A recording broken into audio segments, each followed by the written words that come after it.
This is Jason Rulo with Pinnacle's blog. This week we're going to talk about assessments. All clients need to get assessments done relatively soon here within the month of March.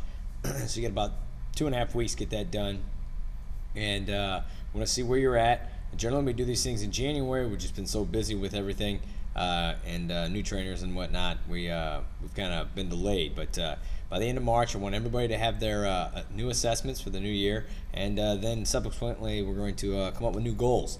So, it's time to start thinking about what you want to do, and it's about time for beach season to come upon us here. We can start training for that. We're looking at about 3 months to get ready, or 12 weeks to get ready for that. So, anyway, assessments. We got something new with the assessments this time, so this is another reason why everybody needs to be screened on it. They're functional movement screens, basically a little bit more movement oriented as far as that stuff is concerned. So it's a little bit different, but all the trainers have been trained in that, so it won't be too hard to go ahead and run you through that.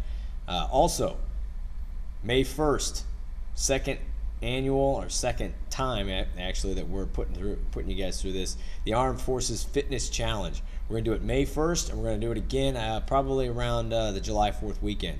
It's going to give you a chance to prepare for that, and then again to see how you progress from May 1st to July 4th or July 1st, whenever we do it. Again, options are with that: Army PT test, Marine Corps PT test, and Navy SEALs for those who are really hardcore. Army test consists of push-ups, sit-ups, push-ups and sit-ups in 2 minutes, and then a 2-mile run. The Marine Corps test is a max pull-up test for males, and a pull-up hold where they actually have to hold at the top for females as long as they can, at least until their arms are all the way straight. Then the Marine Corps curl-up test, which is actually our sit-up test. It's curl-ups for 2 minutes, and then a 3-mile run. And then, of course, the Navy SEAL test. It's 1,500 feet on the VersaClimber, roughly 12 minutes or so on the VersaClimber, and then push-ups max 2 minutes, sit-ups max in 2 minutes, pull-ups max, and then a 1.5 mile run.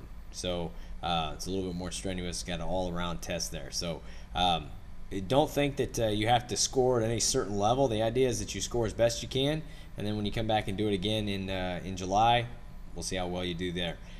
May 1st is the date for that. It's a Saturday. It's here at Pinnacle. If you need to schedule an alternative day, we can do that. However, part of the deal with this is that everybody does better when there's a group. So we'd like for you to come on over here to Pinnacle and be ready to implement that. So to go along with that, this is something new we're going to implement here. A lot of clients are not real thrilled about doing exercise before or after workouts, so we need to give them a little more incentive to do so. So we're going to do that.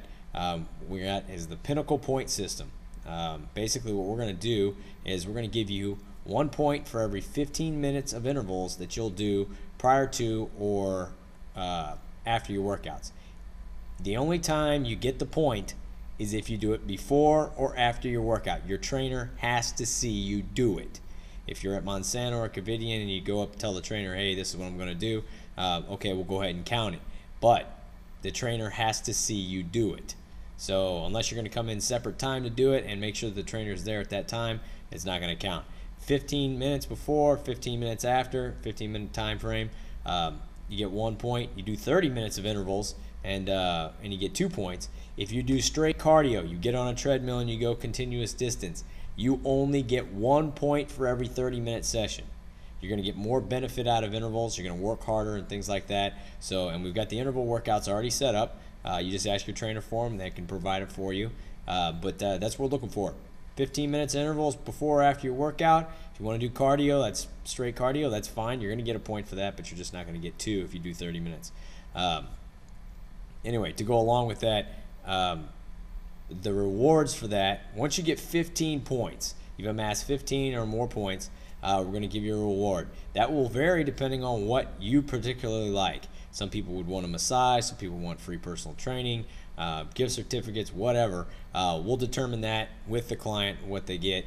But 15 points is the minimum thing to get your reward, so time to get started with that. Last thing we're going to talk about today is the exercise of the week. We're going to start putting this in. I'm going to put this into every blog. We're going to have an exercise or a combination of exercises that we can put together to kind of test you guys, see how you do.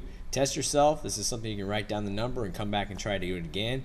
I'm going to demonstrate it, but basically what it's going to be is 20 mountain climbers, 20 calf jumps. You're just going to basically jump in the air, 20 side-to-sides, and then 20 Husafeld lifts. So, and depending on who you are, is depending on how much that that actual weight of that Husafeld is going to be. But for the most part, that's what you're going to have to do. I'm going to demonstrate, as I said here, and you guys can kind of check it out. You're going to go from one to another in this. So, you know, when you do the mountain climbers, of course, your feet are moving forward and back. 20 of those on each foot. You're going to stand up. You got 20 calf jumps. It's easy to do in a doorway. Jump just like this. 20 of those. Then we're going to do 20 side to side. Side to side, your feet are actually going both of them side to side like a mogul skier or something like that. You do 20 of those, 20 to each side. And then 20 Husafeld lifts, going up and overhead. No break in between. You're going to time yourself. The timing you come up with, that's your starting point. Obviously, you're going to want to try and beat that as you go. So that's the blog for the week. You got any questions or comments? Love to hear from you. Shoot me an email or leave a post on the blog. Have a good weekend. We'll talk to you later.